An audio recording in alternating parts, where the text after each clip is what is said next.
Salut à tous, c'est Bismart. On est de retour, une nouvelle heure de débat autour des sujets économiques.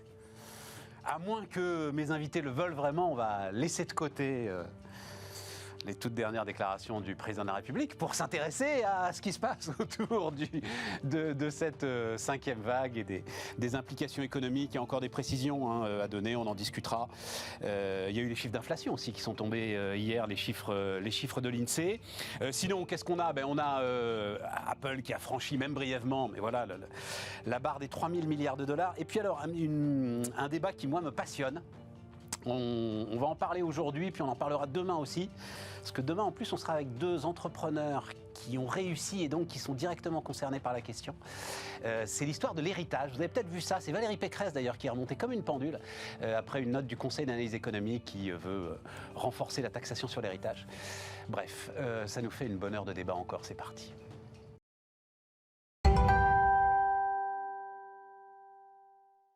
Donc, autour de la table, François-Xavier Oliveau. Salut François-Xavier. Bonjour Stéphane. Associé Initiative et Finance. Et on a parlé hier du record des fusions-acquisitions. Mais on en redira peut-être un mot quand même, puisque c'est une partie de ton boulot évidemment. Jean-Charles Simon. Salut Jean-Charles. Fondateur entre autres de Statian, les statistiques économiques. Et puis Isabelle Bordry. Salut Isabelle. Bonjour. Fondatrice de Retency. On est dans la tech, on est dans le retail, on est dans énormément de sujets qui nous passionnent. Alors, on démarre avec quand même alors, toutes dernières infos, juste c'est que j'apporte moi des précisions sur ce que je disais hier, donc vous inquiétez pas. Mais notamment, il y avait le sujet qui était encore avec un petit point d'interrogation, mais qu'il reste, de ce que j'ai bien compris, c'était l'histoire des PGE. Et donc, sur l'histoire des PGE, on est bien donc sur décalage des échéances fin 2022, étalement sur 10 ans. C'est le médiateur du crédit qui donnera son aval. La moitié des emprunteurs ont commencé à rembourser leur PGE dès le printemps 2021. Entre 25 000 et 30 000 TPE seraient réellement en difficulté pour rembourser. Et il y a d'ores et déjà, je ne savais pas ça, il y a d'ores et déjà à peu près 400 millions d'euros de défauts total sur le PGE. Et donc l'État a remboursé les banques à hauteur de sa garantie. L'État, je ne sais pas si vous avez vu ça, tiens peut-être François-Xavier, qui va devoir quand même convertir sa créance en capital à hauteur de 240 millions d'euros pour Pierre et Vacances. Donc Pierre et Vacances, le PGE, ils n'y arrivent pas. Ils n'arrivent pas à gérer leur dette, la totalité de leur dette. Donc il y a restructuration de la moitié de la dette. Et dans le cadre de la restructuration de la moitié de cette dette, l'État n'a pas d'autre alternative que de transformer le PGE, donc on dit en fonds propres à ce moment-là, c'est ça, en capital, ouais. voilà, en capital, et donc va devenir actionnaire de Pierre et Vacances à hauteur de 240 millions d'euros, voilà. Bon, c'est intéressant. Il y en aura peut-être d'autres, on verra. C'est intéressant et c'est d'ailleurs, honnêtement, c'est l'un des grands risques de la façon dont aujourd'hui on fonctionne, c'est-à-dire d'une création monétaire qui va directement alimenter l'État et qui fait que naturellement l'État devient le prêteur et donc de temps en temps l'actionnaire. Ouais. Et en fait, c'est une conséquence assez logique et un risque majeur de continuer à créer de l'argent par la dette et avec le canal de distribution principal qui devient l'État et qui du coup devient propriétaire des défauts ou autres. Donc c'est en fait le problème est pas tellement financier, il est surtout démocratique. Alors Pierre et Vacances, à la limite, il y aura de la liquidité sur Pierre et Vacances. Oui, il va pouvoir à un moment remettre son truc sur le marché. C'est vrai que pour les 25 000 cafés-restaurants, là c'est pas possible. Mais tu vois bien que c'est l'État qui a la main. C'est l'État qui a la main. Ouais. Et en fait, on a donné une planche à billets à l'État. Attention, c'est Bruxelles qui a la main, parce que, et c'est là où j'ai bien eu la précision, Bruno Le Maire prend ses désirs pour des réalités. Je pense qu'il a dû avoir des assurances, mais la validation absolue de Bruxelles n'est pas encore donnée sur l'ensemble de ce que je viens de décrire là. Ok. Voilà. Non, mais je tenais juste à le préciser. Mais tu peux avoir des technicalités qui sont là, mais le phénomène de fond qui est de dire finalement on soutient l'économie par des interventions de l'État qui sont financées par une banque centrale à taux négatif et avec une durée de prêt qui de facto est quasiment de l'argent non remboursé et qui ne le sera pas, fait qu'en fait tu donnes à l'État un pouvoir considérable et en fait tu nationalises, tu as un risque de nationalisation latente de l'économie par ce fonctionnement-là. C'est extrêmement vicieux comme fonctionnement. Jean-Charles ? Je suis d'accord modulo le fait quand même que dans les grandes masses, je suis d'accord sur le principe, et évidemment ce que vous décrivez est tout à fait juste. dans les grandes masses, en fait, par rapport à l'hélicoptère monnaie, on va dire, parce que je comprends que c'est l'alternative, par rapport à l'hélicoptère monnaie, comme l'État redonne énormément de cet argent en transfert, la très grande part, parce que les participations en equity qui seront issues du PGE, ce sera quand même vraiment l'épaisseur du trait par rapport à la grande masse des interventions de l'État financées par la dette tirée sur les achats de la BCE. Tout ça, ça revient finalement quand même globalement comme ça. Alors effectivement, du coup, il a un pouvoir de distribution ex post qui est assez discrétionnaire. Est-ce que c'est le meilleur des choix? Je suis d'accord, ça pose une question. Mais en même temps, c'est en théorie sous l'œil du législateur. C'est-à-dire que le législateur va regarder comment l'État va employer tout ça. Sur le PGE lui-même... Tu vois, Jean-Charles, notre État français particulièrement un peu miné quand même par le capitalisme de rente, etc. C'est-à-dire, qui va avoir droit à sa bonne restructuration de dette avec la transformation du PGE en fonds propres? Qui ne va pas avoir droit? Pierre et Vacances, qu'est-ce qu'ils ont été actionnés à Bercy pour que ça se passe bien? Parce que Pierre et Vacances, c'est pas non plus un fleuron de l'économie française. Enfin, tu vois, je veux dire, Pierre et Vacances fait défaut, Pierre et Vacances fait défaut, on s'en remettra. Donc, même Air France, on s'en remettra, tu vois. Enfin, oui, mais comme tu le dis, c'est là où c'est un sujet. A priori, il y a quelqu'un qui va regarder est-ce que c'est pas. Est-ce que vous êtes en capacité de rembourser ou pas? Quand tu es là, c'est pas le contrôleur du crédit. Non, là, c'est pas le médiateur du crédit pour Pierre et Vacances. Bon, c'est Bercy directement. C'est Bercy direct. Oui, mais qui va parce qu'ils savent pas rembourser. A priori, c'est la situation. Donc, on savait que cette entreprise, par ailleurs, était en difficulté de longue date. Donc, la question, c'est est-ce qu'il fallait donner le PGE à toutes les entreprises? C'est la question en amont de ça. Mais une fois que c'est fait. Sur les entrepreneurs qui se retrouvent avec l'État qui rentre en equity, a priori, je l'espère, sur des valorisations qui ont été négociées favorablement aux intérêts de l'État, c'est quand même pas bon pour eux. Donc ça veut dire qu'au total, ils ont une dilution de leur propre valeur. Donc je pense pas qu'il y ait beaucoup de demandeurs. Les gens vont prendre ça comme extrémité. Et quand tu connais les entrepreneurs français, moi j'ai vraiment vécu ça dans le monde de l'entreprise au sens institutionnel. Ancien directeur général du MEDEF. Voilà. L'entrepreneur français, pour moi, se caractérise par une trouille panique de la présence d'actionnaires extérieurs. Oh, ça va beaucoup bien au-delà de l'État, d'actionnaires extérieurs. Il y avait des histoires incroyables dans l'industrie française qui se sont passées où des gens sont allés jusqu'à la faillite pour pas se faire bouffer par le voisin. Donc on n'a pas une culture extraordinaire de je fais venir des fonds. Alors évidemment, on parle beaucoup des startups, c'est un univers qui est très différent par construction. Mais si je regarde de manière macro, le français aime pas ça. L'entrepreneur français aime pas ça, justement. Il aime bien avoir, en général, c'est que la famille qui a les parts et puis il n'y a personne d'autre. Et sinon, c'est des gens vraiment totalement dormants. Mais avoir des gens qui arrivent comme ça, c'est pas un truc agréable. Et en général, ça se termine quand même par une perte de contrôle de gens qui étaient au management de l'entreprise. Isabelle. Juste un bon... Pardon, vas-y, vite. Je passe mon temps. Je voulais juste dire que sur le PGE, de manière globale, il ne faut pas oublier quand même, on a des statistiques plutôt rassurantes globalement de la Banque de France sur le fait que la trésorerie, encore une fois macro, des boîtes, bien sûr, a augmenté quasiment autant que l'endettement. Donc en termes d'endettement net, on n'a pas changé les curseurs. Absolument, donc, ça y a aucun problème. Sauf je te dis, c'est juste évolution macro. Le défaut, c'est 400 millions d'euros sur, j'ai oublié le chiffre, 165 milliards de PGE. Oui, mais c'est rien, c'est l'épaisseur du trait. C'est même pas l'épaisseur du trait. Ce sera plus que ça finira beaucoup plus que ça, mais ça restera quelques milliards probablement, et donc tout à fait raisonnable par rapport à l'ampleur de l'aide. Isabelle? Oui, moi je suis comme Jean-Charles, je pense qu'il faut vraiment se remettre en mars 2020, on oublie la date parce que ça passe tellement vite, où l'économie entière était arrêtée. Et donc, il y a quand même eu ce système-là, alors sûrement avec des défauts, mais qui a été activé avec une rapidité et qui, je pense, a sauvé l'économie française. C'est-à-dire que c'était totalement inédit, le fait de fermer les magasins, de fermer tous les moyens de transport, etc.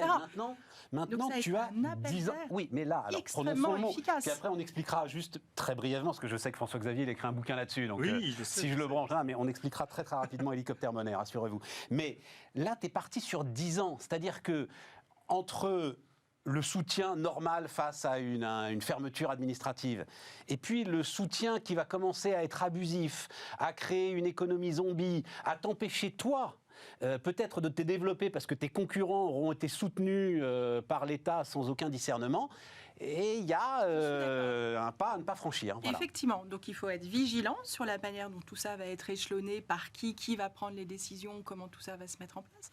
Mais je pense que ça a été un appel d'air extraordinaire et que ceux qui critiquent aujourd'hui le quoi qu'il en coûte, critiquerait aujourd'hui une industrie complètement à plat, un chômage galopant, etc. etc. On a quand même été extrêmement aidés et surtout avec une efficacité absolument incroyable. Moi qui suis allée sur les interfaces, sur tout ce qui est autorisation, aide, URSSAF, etc. C'était d'une simplicité extraordinaire, d'une rapidité incroyable.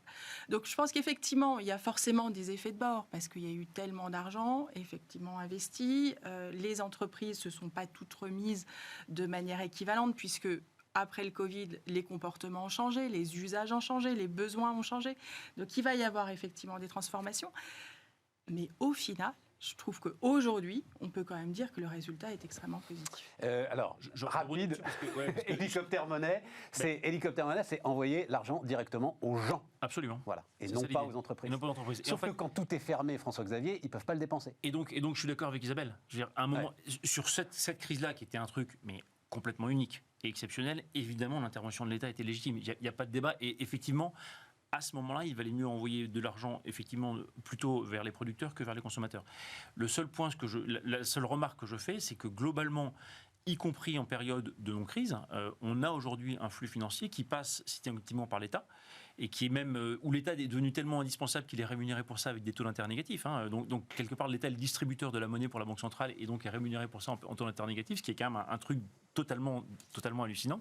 Et l'idée, c'est effectivement ce que tu décris là, et qui a été, on va parler d'une note du CAE tout à l'heure, mais il y a une note du CAE également qui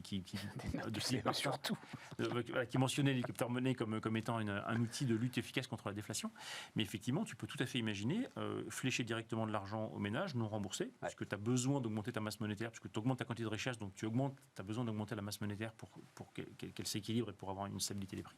Et donc effectivement, tu alimentes plutôt les consommateurs plutôt que les investisseurs, et tu résous tout un paquet de problèmes.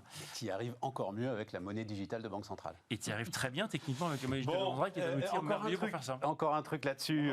Et d'ailleurs, la crise de la Covid a assez bien montré l'efficacité, ce que disait Isabelle, d'injecter de la monnaie dans l'économie de façon un peu proactive. Tant que tu n'as pas de hausse de prix en face, ça marche super bien. C'est-à-dire qu'on a réussi à passer cette crise, qui était un truc mais totalement hallucinant en termes de perturbation de chaînes logistiques. Comme disent les Anglais, with flying colors. Enfin, alors, bien, en fait, alors, hausse de prix, tu le disais, quelques chiffres. Donc, alors, c'est vrai qu'il y a eu un petit effet choc avec Ikea, là, qui... Mais ça s'appelle pricing power, ça. Hein. Voilà, ça, justement, c'est la puissance de la marque, la puissance qu'elle peut avoir sur son marché. Et donc, elle se permet une hausse quand même de 9%, hausse moyenne des prix de 9%. Sinon, donc, l'INSEE a donné ses chiffres hier. Inflation à 2,8 en glissement annuel sur 12 mois. Alors, essentiellement l'énergie, mais les prix des produits manufacturés et de l'alimentation sont en train d'accélérer nettement. Néanmoins, pour l'INSEE et pour la Banque de France, ça reste une bosse qui va redescendre sous les 2% au cours de l'année. Voilà. Jean-Charles, c'était le premier mois où c'était constant par rapport au mois précédent. C'est-à-dire le 2,8 glissant est resté 2,8 glissant un mois après. C'est-à-dire que l'énergie est en train de se calmer, le gaz est en train de se calmer. En fait, ce qui est assez intéressant, je rejoins tout à fait ce qui a été dit, c'est-à-dire que cette crise, elle est extraordinaire pour moi en termes de ce que peut faire le progrès moderne à tous les égards et de ce que peut faire l'économie moderne à tous les égards. C'est-à-dire qu'on a pu faire ce qu'on n'aurait jamais pu faire à d'autres périodes antérieures de l'économie, c'est aller créer de la monnaie comme ça, sans dommage particulier. Il y a de l'inflation, mais qui est une inflation de pénurie, d'offres, qui n'est pas une inflation de poussée de la demande mal maîtrisée. Très clairement. Création monétaire mal maîtrisée, c'est une pure gestion de supply chain qui conduit à tout ça. Et donc, qui, a priori, doit redescendre effectivement à un moment donné. Donc moi, je trouve qu'on ne s'émerveille pas assez de ce qu'on peut faire grâce au progrès technologique. Je parle évidemment du côté sanitaire, côté télétravail et capacité de bosser. On n'aurait pas pu faire ça il y a 20 ans, même, ou 30 ans. Et donc, capacité par rapport aux préférences démocratiques et sociales, par rapport à la façon dont on veut préserver des vies, on peut gérer cette préférence-là, on va dire, au mieux des connaissances actuelles, sans entraîner un choc de pauvreté considérable et de destruction de valeur qui aurait été le cas à d'autres moments. Je trouve qu'il faut quand même, de temps en temps, prendre un peu de recul et se dire, waouh, ce qu'on fait, c'est absolument inédit dans l'histoire du monde.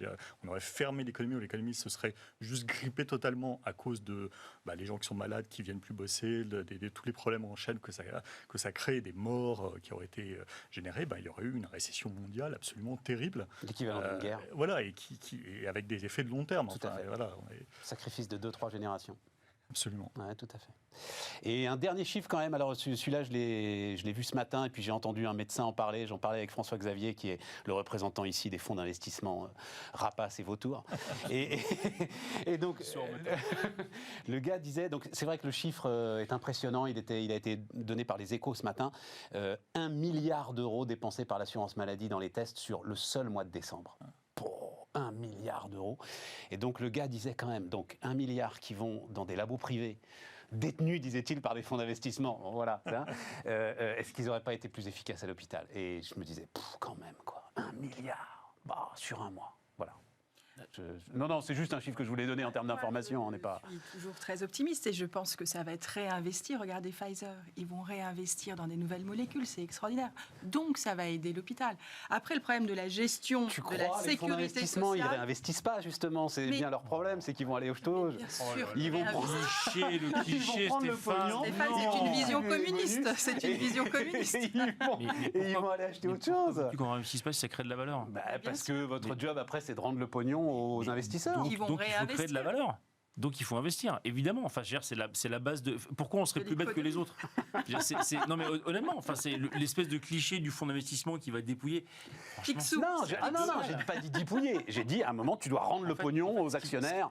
Et si Mais qui vont l'actionnaire. réinvestir, l'actionnaire. Ouais, peut-être. Ce qui crée vraiment de la valeur, c'est la croissance, en fait. C'est le développement de l'entreprise. Donc c'est effectivement de la croissance organique, des acquisitions, etc. Je veux dire, si tu fais pas, tu squeezer une entreprise en pensant qu'elle va être. Non, là, c'est pas ça dont on parle. Là, c'est 1 milliard d'effets d'aubaine absolu, total, de tests sur un mois. Ça va partir dans...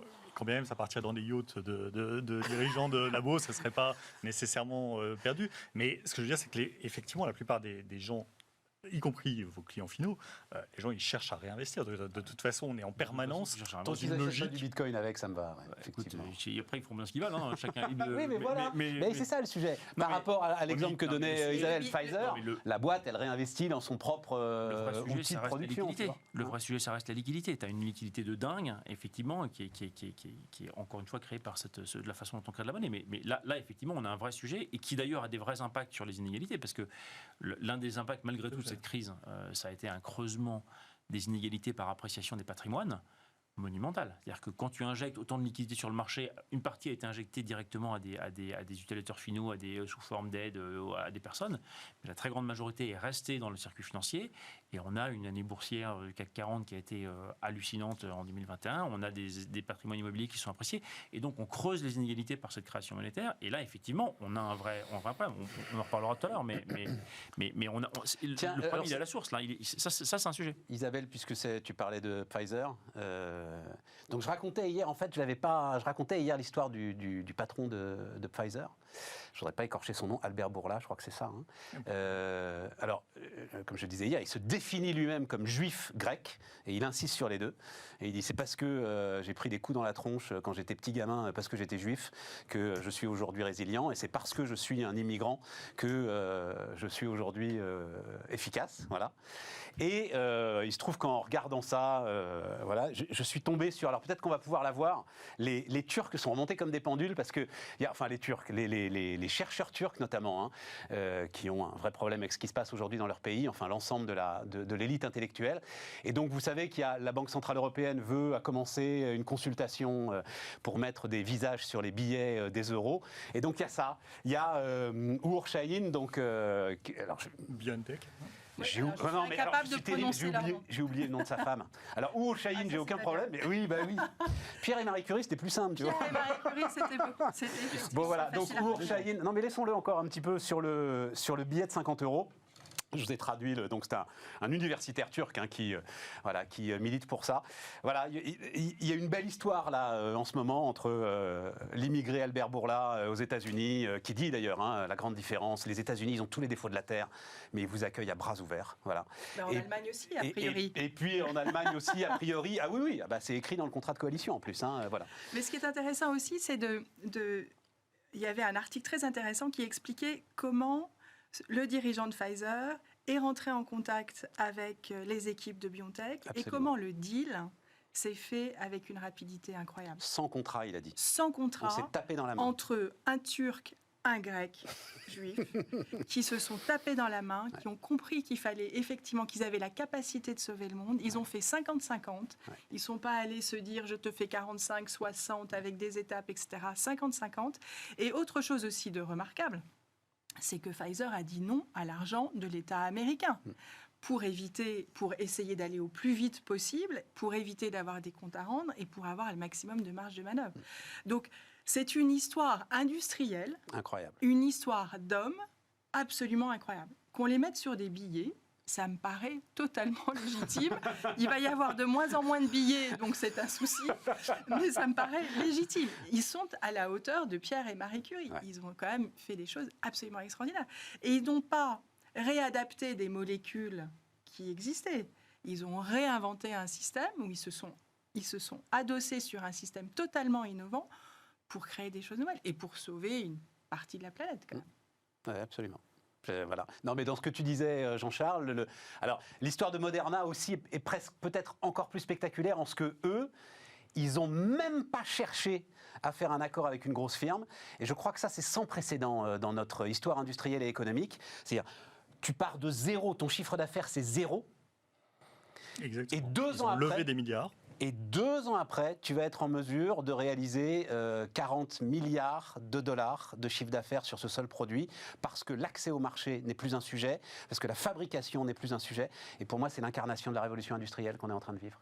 C'est extraordinaire. Parce que le capital est gratuit et accessible. Et le capital. Alors, là, pour le coup, l'État américain a quand même été le déclencheur. A beaucoup aidé, absolument. Enfin, l'État américain. Ouais, Donald Trump, ça aussi, il faut de temps en temps le dire. Donald Trump a été le déclencheur. C'est vrai.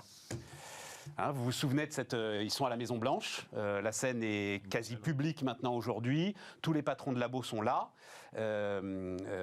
Et donc, Trump dit... on m'a donné l'assurance qu'on aura le vaccin avant la fin de l'année. Là, tu as son fameux docteur Fauci là, qui se tourne et qui dit « Non, l'année prochaine, monsieur le Président ». Et là, tu as Bancel qui dit « Non, avant la fin de l'année, on va le faire ». Voilà, fin de la parenthèse, fin de l'histoire. Cette histoire de...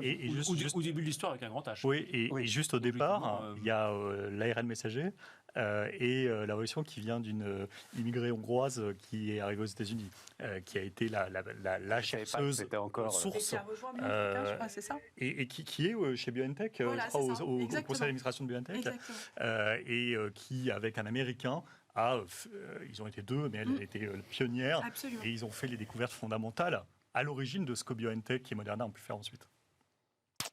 C'est bien cette histoire. L'immigration. Non, mais c'est vrai.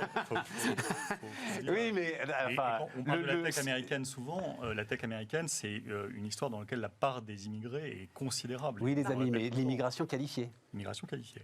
On est d'accord. L'éducation est une clé importante. Le discours de Zemmour, je ne veux pas du tout mais le discours de Zemmour ne rejette pas l'immigration qualifiée, d'après ce que j'ai compris. Non, mais on peut aussi... Il rejette celle qui ne travaille pas, quoi. Oui, mais le père de ce monsieur dont je ne retiens pas le nom chez BioNTech travaillait dans des usines, je crois. Donc c'est l'Allemagne qui a assuré une éducation extraordinaire à cet homme qui est devenu ce qu'il est. Et j'ajoute un truc quand même, ce qui nous amène à une note du Conseil d'analyse économique. Il y en a une aussi sur l'immigration qui était il y a 3 mois, qui disait un truc qui disait le climat qu'on instaure en France en fait est tel que même si on veut développer l'immigration qualifiée, en fait les qualifiés ne choisiront pas la France. Voilà. Et c'est déjà en partie le cas. C'est-à-dire qu'il y a déjà eu depuis un certain nombre de temps, on le voit par exemple dans le système des grandes écoles françaises qui était très attractif pour notamment beaucoup de francophones africains, qu'il est devenu moins parce qu'il y a eu plus de choix vers le système universitaire anglo-saxon à cause justement d'un climat qui était perçu comme négatif globalement, parce qu'il y a des gens qui ont fait, vous vous souvenez qu'on a fait quand même des choses où on retirait les visas aux étudiants juste au moment où ils terminaient leurs études et donc ils devaient rentrer chez eux, etc. Donc on a créé un climat globalement moins favorable à une partie des gens. Alors, moi, je suis tout à fait d'accord avec le fait qu'il est légitime qu'un pays définisse une politique migratoire. Donc, je ne suis pas du côté des gens qui considèrent qu'il n'y a plus de frontières et qu'il faut absolument abolir toute restriction à l'entrée sur le territoire et à l'installation sur le territoire. Mais il faut la définir avec intelligence. Je pense qu'effectivement, on revient toujours avec les mêmes outils, quotas, sélection, choix et attraction. Mais quand on veut attirer, il faut s'en donner les moyens. Ouais, Il faut avoir des messages qui s'en donnent les moyens.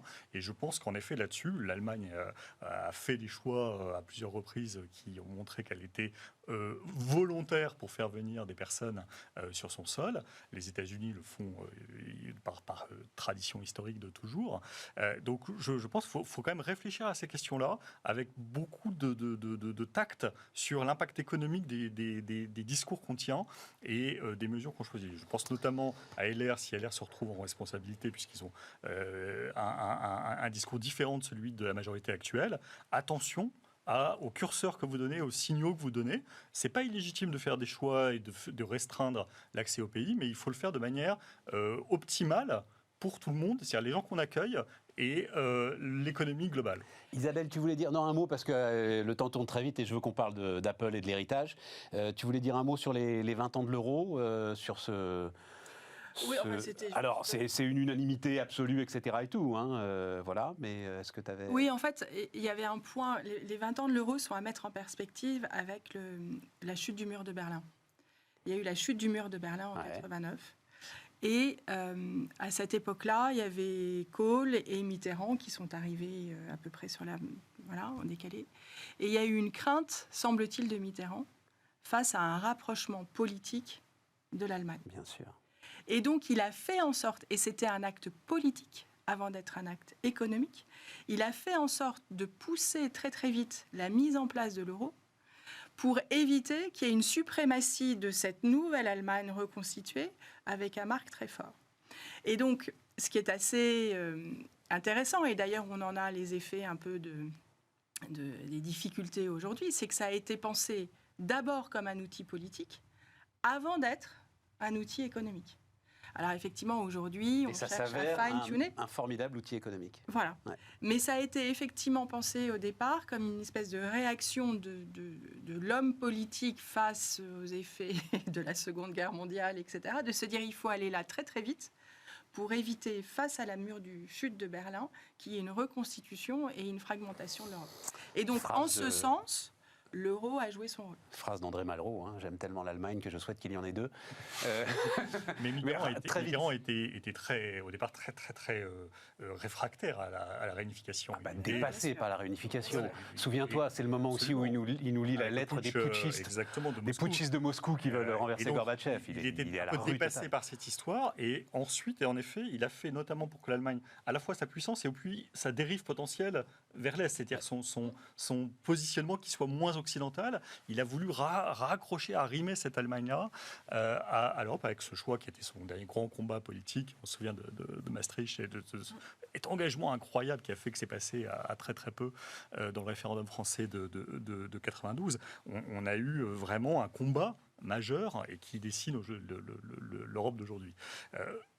Sur l'euro, il faut quand même, justement, puisque ce n'était pas complètement pensé économiquement, il faut quand même regarder cette question qui travaille beaucoup une partie du monde politique et des citoyens sur le fait qu'on est peut-être sur une monnaie qui crée justement entre la fameuse théorie de la zone monétaire non optimale. C'est-à-dire qu'on a d'un côté des pays pour lesquels la monnaie est peut-être un peu sous-évaluée et donc qui en profitent et qui dégagent des excédents courants considérables, l'Allemagne et les Pays-Bas notamment, et puis de l'autre des pays qui se retrouvent avec une monnaie qui est peut-être un frein. En tout cas, c'est mis au banc des accusés de la désindustrialisation française en partie.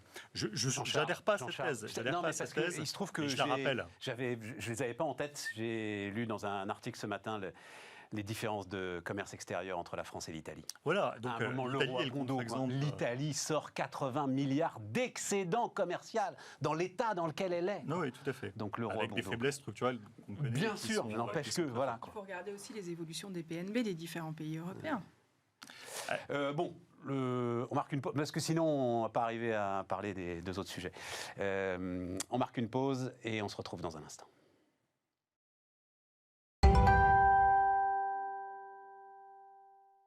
On repart, les amis. Donc, Apple à 3 000 milliards de dollars. Je voulais pas, à moins qu'il y ait quelque chose de spécifique et tout, mais je voulais pas qu'on parle de la valorisation boursière, etc. On sait que c'est des mécanismes boursiers qui sont propres, en fait, à la bourse, dans, justement, en plus, une période de très forte liquidité, etc. Et tout. Non, moi, je voulais... L'histoire est quand même... je ne sais pas par quel bout le prendre, mais quand même, Steve Jobs, c'était il y a... La mort de Steve Jobs, j'ai oublié. Ouais, il y a 10 ans. Ouais, parce que il me semble qu'on a fêté les 10 ans. Il est assez rare de voir une entreprise presque accélérée, sublimée, après la mort de son fondateur. Je trouve que là, il y a quelque chose qui m'intéresse. Je ne sais pas. Isabelle, par quel bout est-ce que tu veux prendre ce sujet d'Apple ? Je trouve que les chiffres sont absolument extraordinaires. On a regardé les résultats nets qui sont de l'ordre de 90 milliards. C'est 2 fois l'impôt sur le revenu français. Juste le résultat net d'Apple. C'est pas mal comme Donc c'est pour donner une espèce de mise en perspective de cette société qui, en plus, a été... Donc c'est une société qui est de la tech, bien évidemment, mais c'est du hardware, du software. Ouais. Donc c'est les deux. Mais c'est aussi en termes de modèle économique, de l'achat de produits de grande consommation et de la vente de services. Donc ils ont en fait réussi à mettre en place une alchimie absolument incroyable qui répond aujourd'hui aux besoins et qui a transformé nos vies.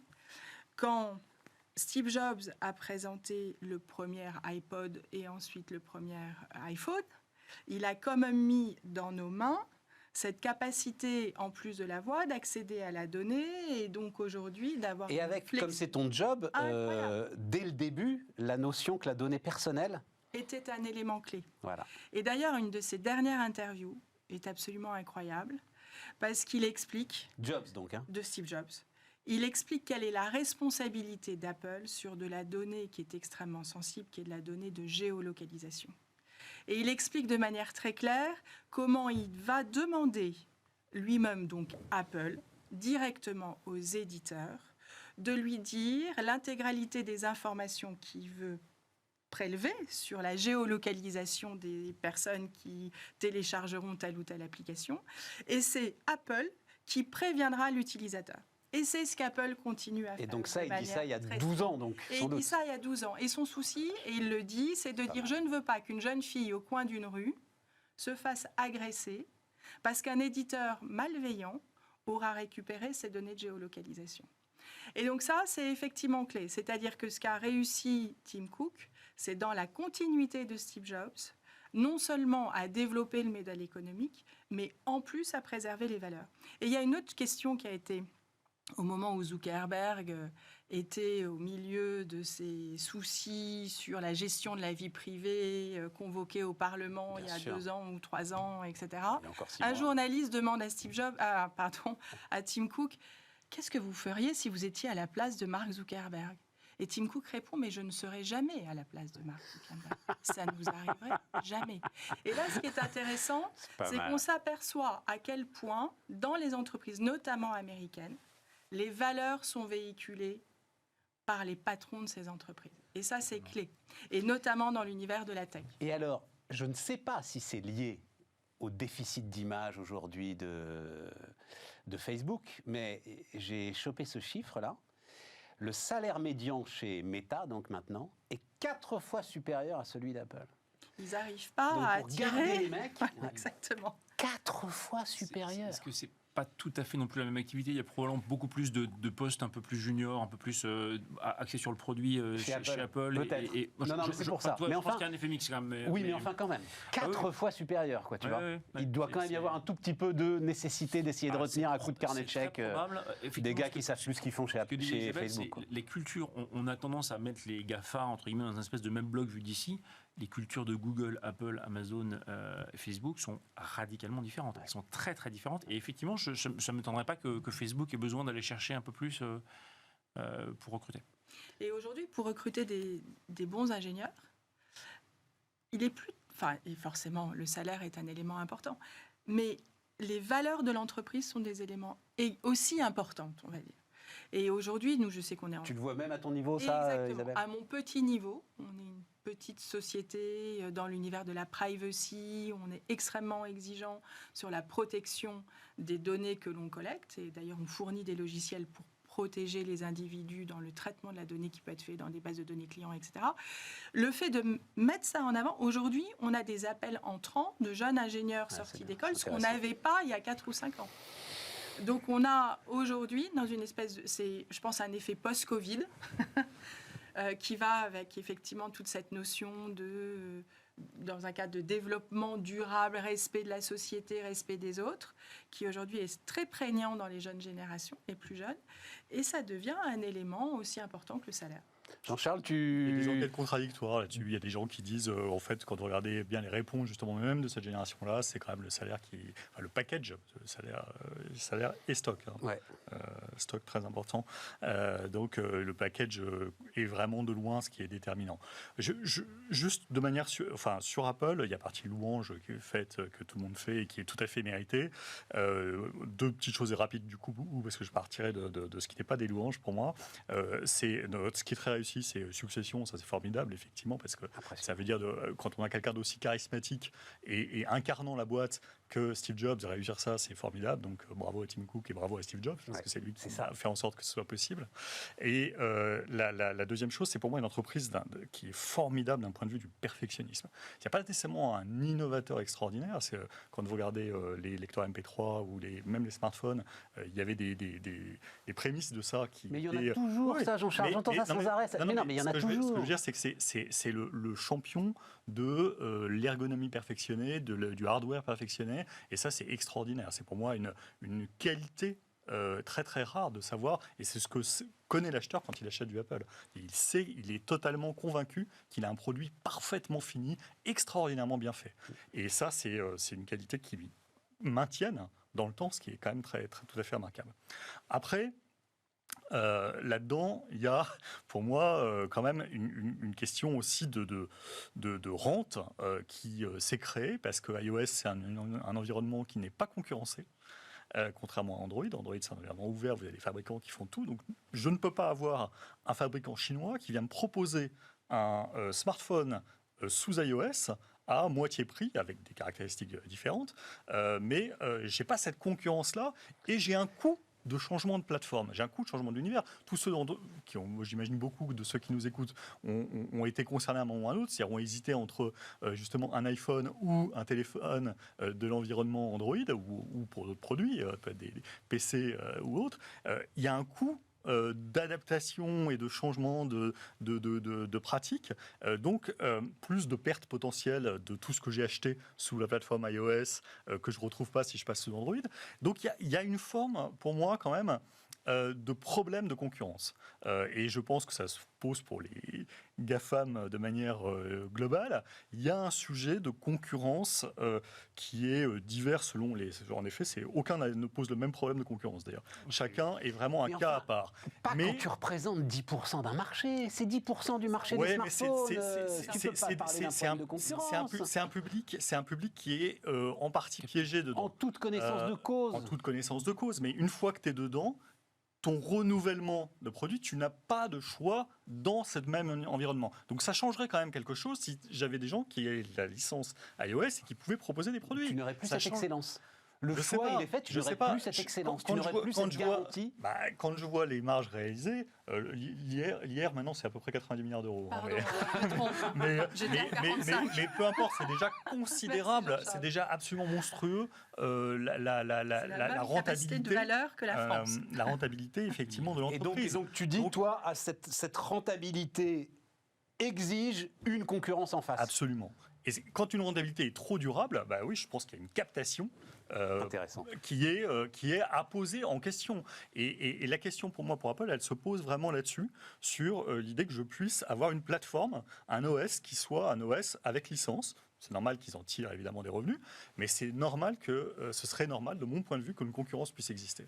Et de ce point de vue-là, pour moi, ce sont les deux menaces, je suis assez d'accord avec Jean-Charles, ce sont les deux menaces qu'il peut y avoir sur Apple, qui est effectivement doit être une succession absolument remarquable de Steve Jobs. Mais pour moi, les deux menaces, c'est ça, c'est l'action de l'autorité de la concurrence, notamment en Europe, sur cette espèce d'écosystème ultra fermé qu'ils ont réussi à mettre en place avec des logiques monopolistiques.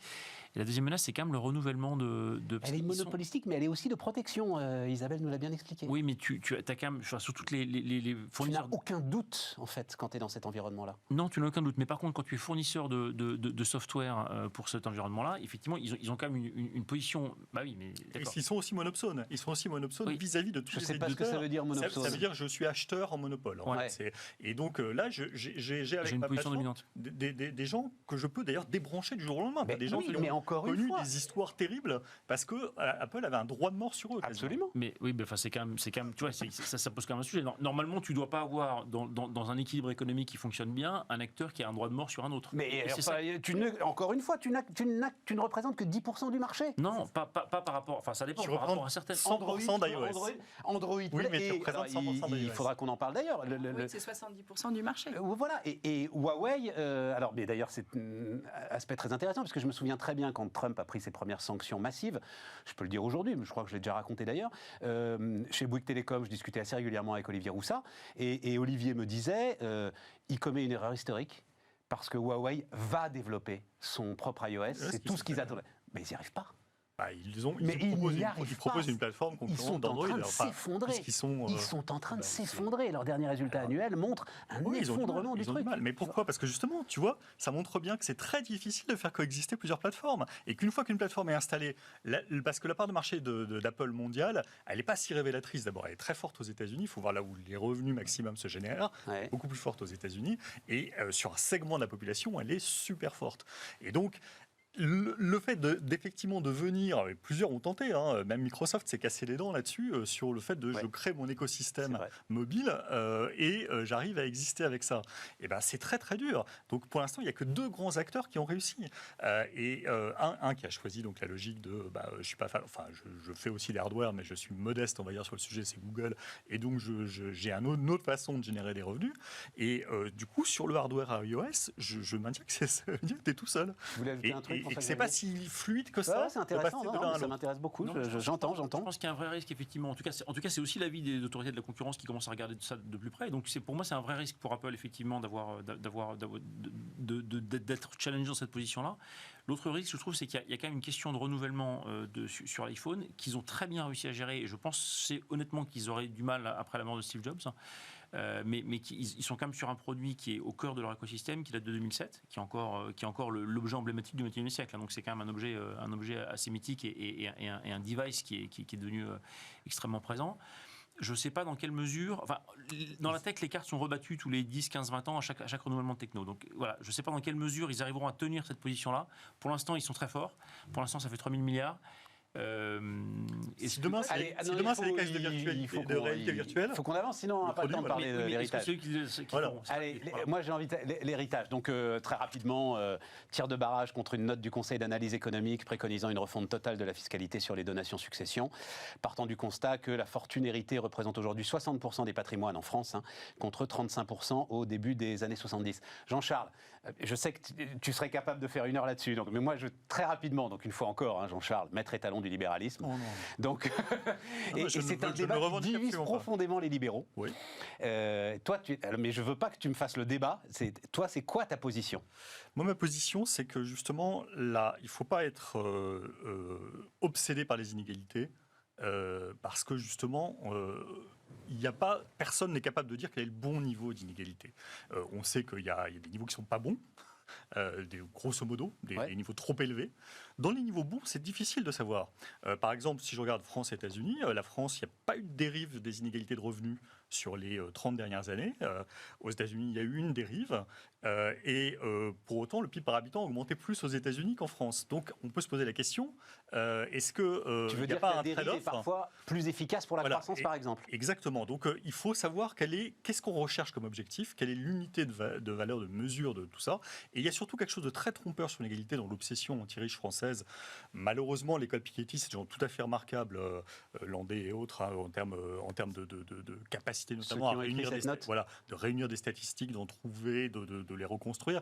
Mais il y a quand même une obsession sur ce niveau-là, alors que je pense qu'il y a une incompréhension d'une partie de tout ça. C'est-à-dire qu'une grande partie de ces fortunes-là, c'est des fortunes boursières. Les fortunes d'aujourd'hui, on parle de fortunes, en fait, qui sont des fortunes boursières pour l'essentiel, qui ne sont pas des fortunes, si je puis dire, de jouissance. C'est-à-dire qu'on confond le gars qui a plein de châteaux, qui vit, tout ça, avec le gars qui a 100 milliards d'une valeur de boîte, qui ne va jamais toucher, en fait. Il en exerce le pouvoir, mais pour l'essentiel, il ne va pas vraiment quand tu fais le constat, consommer. Il va essayer au contraire de quand transmettre. Tu fais le constat d'une société bloquée, comme on a pu le faire sur la nôtre, je ne sais plus quel est le niveau de génération pour passer d'une strate à une autre, il est absolument affolant. Est-ce que là, tu ne dois pas avoir un autre raisonnement ? Justement, ce qui est très intéressant, c'est que tu observes que la France est très mauvaise en matière de fluidité des classes sociales. Exactement. Et d'ascension des personnes les plus modestes, notamment parce que l'école est particulièrement ciblée comme étant très reproductrice des inégalités. Tout à fait.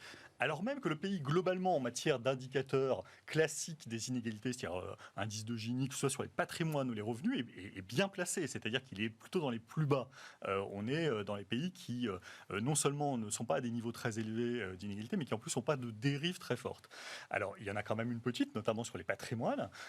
Et donc, moi, je ne trouve pas du tout illégitime qu'on se pose la question. Je pense qu'il est maladroit de vouloir en tirer des revenus supplémentaires, parce que la France est déjà plutôt placée haut en matière de taxation globale du capital, même très haut. Donc, vouloir en tirer des revenus supplémentaires pour financer une allocation capital jeune, je suis totalement opposé à ça. Je pense qu'en revanche, il y a des niches qui sont effectivement pas productives et des niches qui sont tout à fait saines.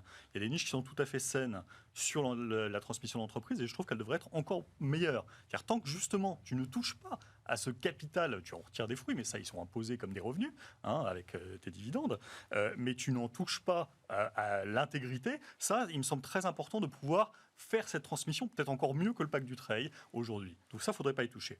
À côté de ça, l'assurance vie, par exemple, ce qui me gêne avec l'assurance vie, c'est qu'il y ait une niche sur un produit donné par rapport aux autres produits financiers. Ouais. Et donc, je trouve qu'il faudrait... Et qui représente 2000 milliards. Je trouve que il faudrait permettre d'avoir une plus grande franchise de taxation pour les gens dans le bas de la distribution, en disant on remonte ce niveau-là. Et donc ça, on permet en fait à 99, je sais pas combien % des patrimoines d'être transmis sans frais.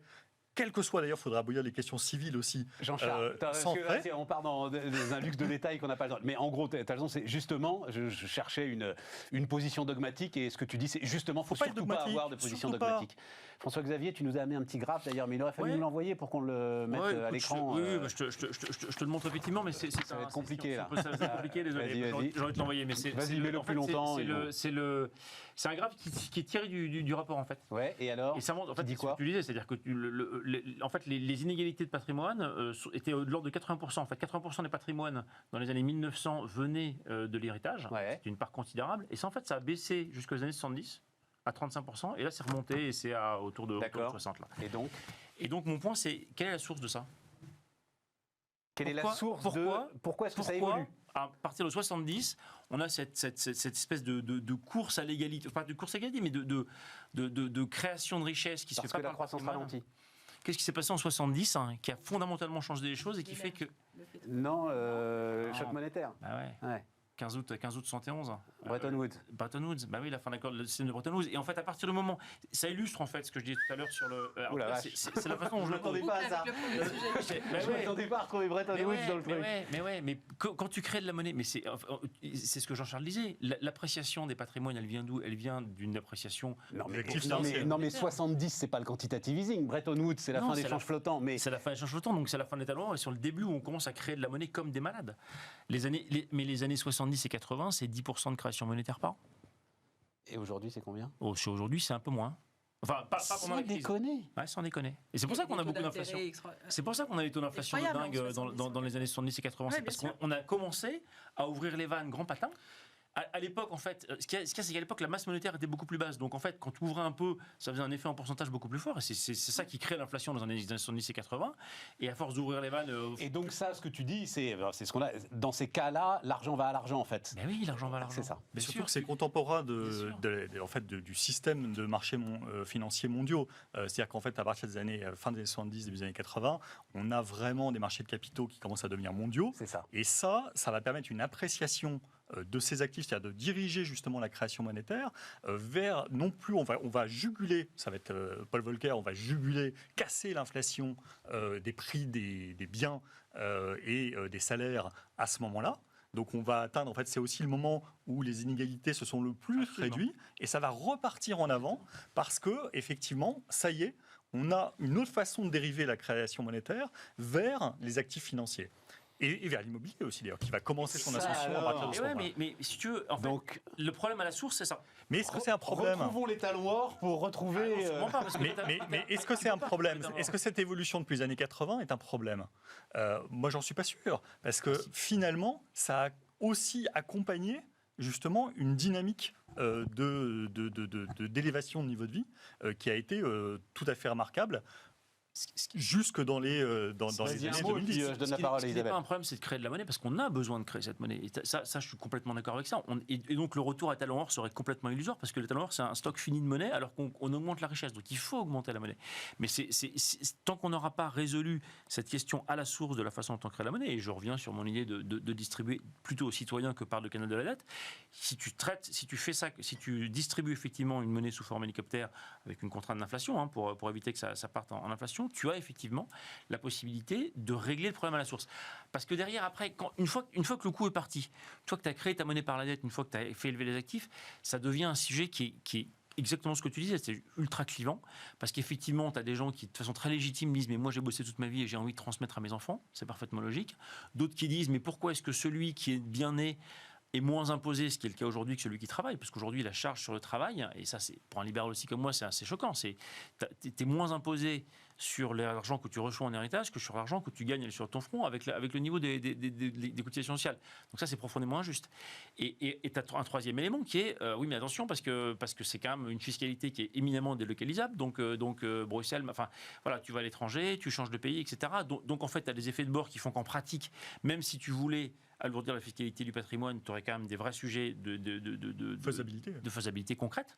Donc tu te retrouves avec un sujet qui est en pratique complètement insoluble, où tu vas essayer de bouger les curseurs, tu dis ah oui, l'assurance vie, l'usufruit, l'unipropriété, etc. Mais en fait, finalement, tu te retrouves avec un sujet qui est très difficile à gérer parce qu'au départ, à la source, tu as un problème que tu ne maîtrises pas. Intéressant. Isabelle. Après, il y a un point qui est quand même intéressant, c'est qu'un des pères du libéralisme, Adam Smith, était pour la taxation maximale. Ah mais oui, bien sûr. C'est un clivage très fort chez les libéraux. C'est pas absurde du tout, absolument. Parce qu'il partait du principe, mais ça c'est avec ma casquette entrepreneur, loin de la politique monétaire, que le fils était moins capable que celui qui avait généré, et que donc les retours sur investissement du fils seraient forcément moins bons pour la société en général que celle du père. Et donc ça, c'est effectivement aussi une approche qui est intéressante. C'est de dire, et c'est d'ailleurs l'approche de Bill Gates, de Warren Buffett, etc., qui disent je ne vais finalement pas laisser beaucoup, alors tout est proportionnel, etc., et dépend des références de chacun, mais à mes enfants, et l'idée, c'est de redonner au maximum dans des ONG, etc., etc. Et donc cette notion de « je taxe beaucoup » est plutôt des pères libéraux, même s'il y a des discussions. Certains d'entre eux. Non, oulala, le débat, tu sais, Voilà, Isabelle. c'est ça. Et donc aujourd'hui, dans le pouvoir politique, c'est assez intéressant, parce que c'est les conservateurs, avec Ciotti aujourd'hui en tête, qui disent il faut absolument, parce que c'est des votants, c'est des personnes qui vont aller dans les bureaux de vote dans 3 mois, il faut surtout pas taxer, il faut surtout ne plus taxer. Et donc il faut même moins taxer. Pécresse, Ciotti, c'est même relever les seuils de donation entre... Ce qui est extraordinaire, c'est que c'est une des seules mesures, les droits de succession, qui est très impopulaire chez la grande masse des électeurs, alors qu'au contraire, très très peu sont concernés, puisqu'en fait, ils ne la payent pas. Donc c'est ça qui est extraordinaire, alors que les gens demandent des taxations des plus riches et ne veulent pas qu'on touche aux droits de succession. C'est les votants de la région PACA Et donc, pour Ciotti, c'est important. C'est vrai qu'il doit y en avoir pas mal à Nice, ouais. Oui, mais encore une fois, alors, moi, je suis complètement politique. Hein, je suis très, très, très proche, effectivement, de penser comme les pères fondateurs du libéralisme sur le fait que le fils mérite moins que le père et que, du coup, il faut mieux redistribuer globalement dans la société. C'est une mauvaise allocation du capital, mais d'accord. Il y a 2 mais à ça. D'abord, depuis, on voit quand même qu'un certain nombre de tissus économiques de pays ont très bien résisté avec transmission familiale, et que donc c'est pas si simple que ça. C'est pas le fils est mauvais par rapport au père. C'est pas forcément confirmé dans les faits sur le fait que la stabilité de tout un pan entier de l'économie, notamment de petites et moyennes entreprises, gagne à cette stabilité-là et gagne en efficacité à cette stabilité. Et la France, au contraire, a plutôt montré avec l'ISF notamment qu'elle avait détruit de la valeur dans son tissu économique avec justement des problématiques de succession. C'est-à-dire que l'entreprise filait et était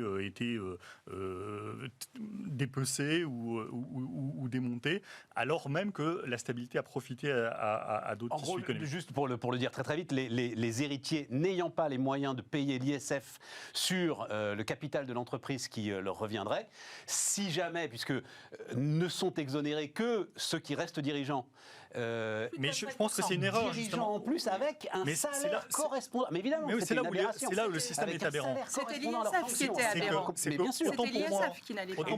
Bref, ils préféraient vendre et s'en débarrasser. C'était pas la taxation. C'était l'ISF, c'était pas l'héritage. Enfin, il y avait aussi la problématique de l'héritage, d'où les pactes Dutreil. Mais la problématique est pour moi justement qu'il faut dissocier totalement cette idée de management et d'actionnariat. C'est-à-dire que le manager, on doit trouver le meilleur manager. Il n'y a aucune raison d'être particulièrement dans la famille. Tout à fait d'accord. Et donc, L'Oréal, regardez la situation, les managers ne sont pas dans la famille. En revanche, il y a stabilité de l'actionnariat. Absolument. Et stabilité de l'actionnariat, ça peut être une force. Et ça peut être une force dans une compétition économique féroce.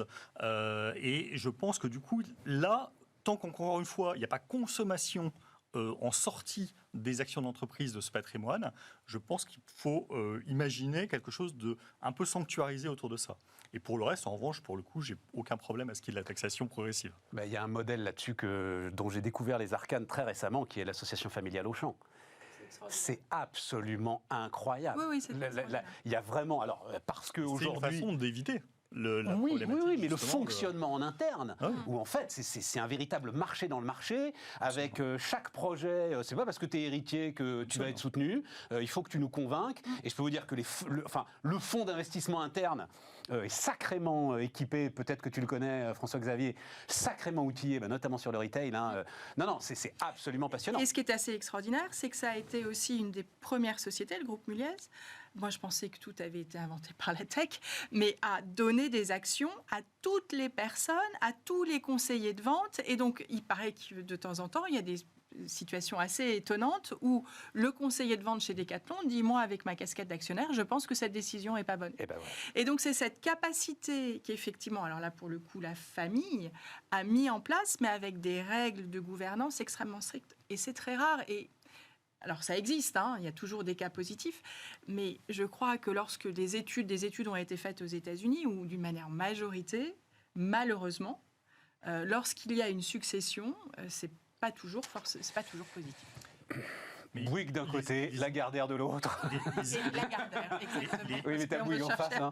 Et il y a Bouygues en face. En tout cas, la concentration des très hauts patrimoines est une obsession excessive, me semble-t-il. Oui, et le vrai sujet, ça doit être l'ascension sociale des plus modestes. Ouais. Ça doit être ça sur quoi on doit se concentrer. Et on a énormément à faire en France avant de s'occuper du fait que, est-ce que M. Arnault et ses enfants, c'est légitime qu'ils gardent le contrôle au même niveau de l'entreprise à la succession. On en revient toujours au même truc, Jean-Charles. Il ne s'agit pas d'appauvrir les riches, mais bien d'enrichir les pauvres. Absolument. Voilà, et d'avoir un niveau d'éducation qui permette à tous d'accéder à la plus grande richesse. Merci à tous, les amis. Et donc, on se retrouve demain, mais bien sûr, on se retrouve demain sur Bismart.